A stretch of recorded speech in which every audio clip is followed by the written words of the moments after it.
There it is.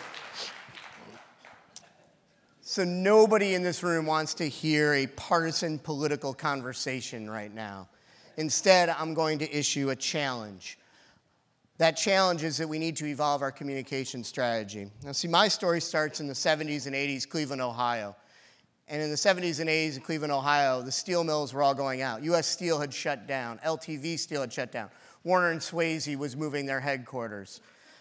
And I learned to take confrontation in a different way by hanging out in the eastern suburbs, punk rock taverns, and cutting out and leaving my folks wondering where I was late at night, and meeting a community of misfits on Cleveland's eastern suburbs.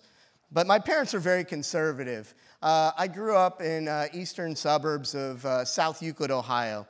And these were all similar houses, and by similar, I mean every exact same location. These were ticky-tack houses post-World War II, where you knew where every bathroom and every kitchen was because everybody literally had the exact same floor plan. That's how the eastern suburbs of Cleveland were. And yeah, it's kind of funny. I grew up in like 1950s, Leave It to Beaver, Cleveland, only that it was the 80s. The reality is that political communication moved very quickly.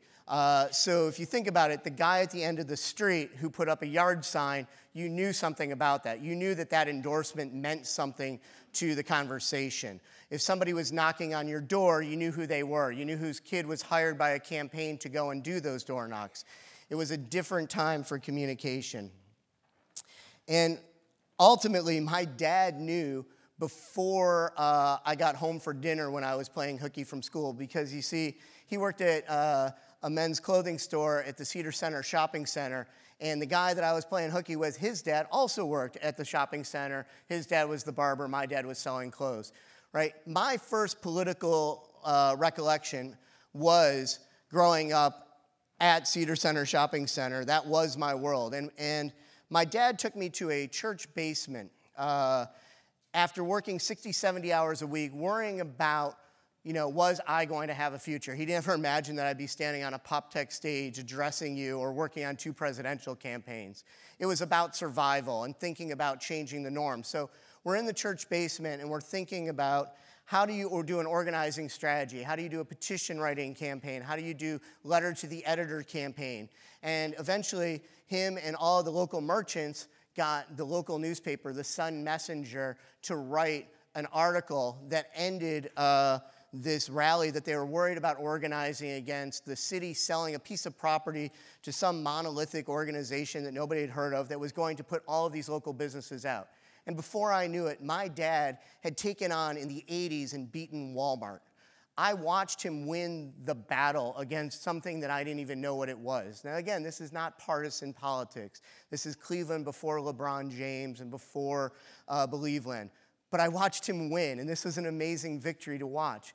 But did he really win? Because you see, Diamond's men's store is no longer, it's turned into Men's Warehouse. And the local greeting card store, you now buy your greeting cards at Target, right? So all of those local businesses, because they did not change and keep evolving their strategies and their models, are no longer here. Now, that newspaper that I was talking about that he did as his major piece of communications, that newspaper is no longer here. And those neighborhoods are no longer the same way that we organize. And we all can look around and go, wow, Scott's saying the obvious and we know this. But then why is it October of an election year and we're all talking about ground game? And I hear this campaign's got better ground game and they're knocking on doors better. I am here today to say that door knocking for people doesn't work anymore, right? You don't know your neighbors anymore. Your best friend growing up is no longer the kid that you can go 3 doors down, right? People are still having a community. It just doesn't work the same way anymore. So why are we doing our communication strategies the exact same year after year after year? And if you think about it, we already know this. The beauty of Bernie's campaign was not that we were just able to communicate and raise $221 million online. That's great, but it was a connection. It was the personal interaction. The woman in Ottumwa, Iowa felt connected to a bigger community. that if you were the one token Bernie Sanders supporter in the middle of nowhere, you felt a bigger connection. So my punk rock challenge to you is looking around, asking yourself what tools and technology that you're hearing about on this stage today can you actually add to your communication strategy? Or are you going to do the exact same thing that you did from year after year after year? Now, I've fought a lot of battles, and I've taken on city halls. And my one toughest challenge of taking on a city hall was in New York City for CBGB's, trying to get a historic landmark of the home of punk rock, where the Ramones started and a bunch of other amazing bands started. And so I thought I knew a bunch of stuff about emails and petition writing. And then I sat there, and late night after the bar was closed with bartenders and giant tatted up bouncers. And instead, these guys all have free sex, drugs, and rock and roll available to them. And instead of drinking a bunch of booze and hanging out, they were like a campfire looking at their MySpace page and organizing people in MySpace and communicating. And I thought, wow, if I can bring this into the anti-war movement, what is MySpace going to do? If I can bring this into the net neutrality movement, how can MySpace actually be the form of communication before the other side even figures it out? Now listen, I'm standing on this stage today humble and proud that I was able to work on the Barack Obama campaign, but I don't want to be known as Barack Obama's MySpace guy. It's not good for the brand. So organizing has moved much, much faster and further, right?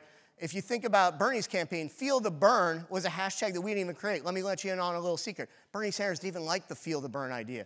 It wasn't about that. It was about the fact that we are watching people organizing faster and using hashtags in a faster way and doing rapid response communication without worrying about what the political pundits are saying.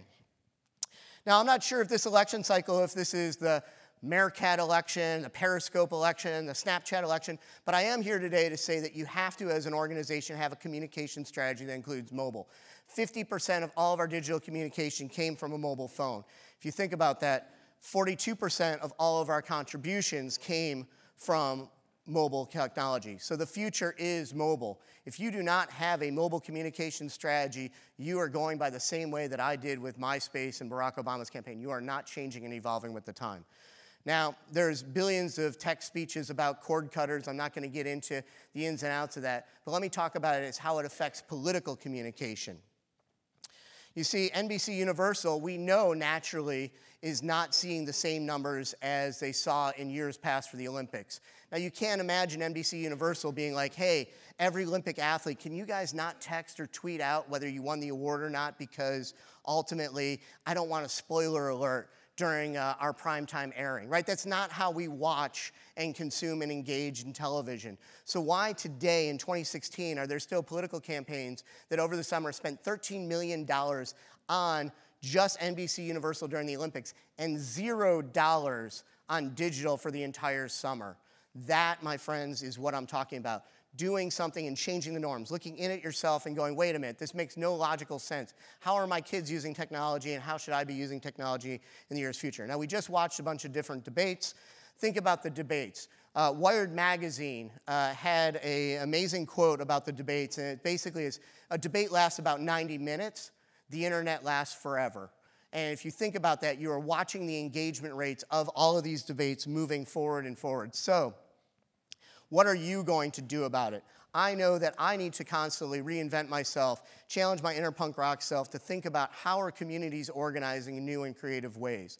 I know that the future of democracy is counting on us, especially after watching last night's debate.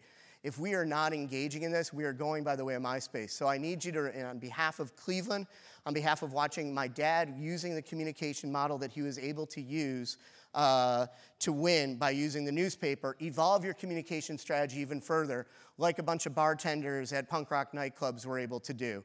And if they can do it, you can do it too. Thank you.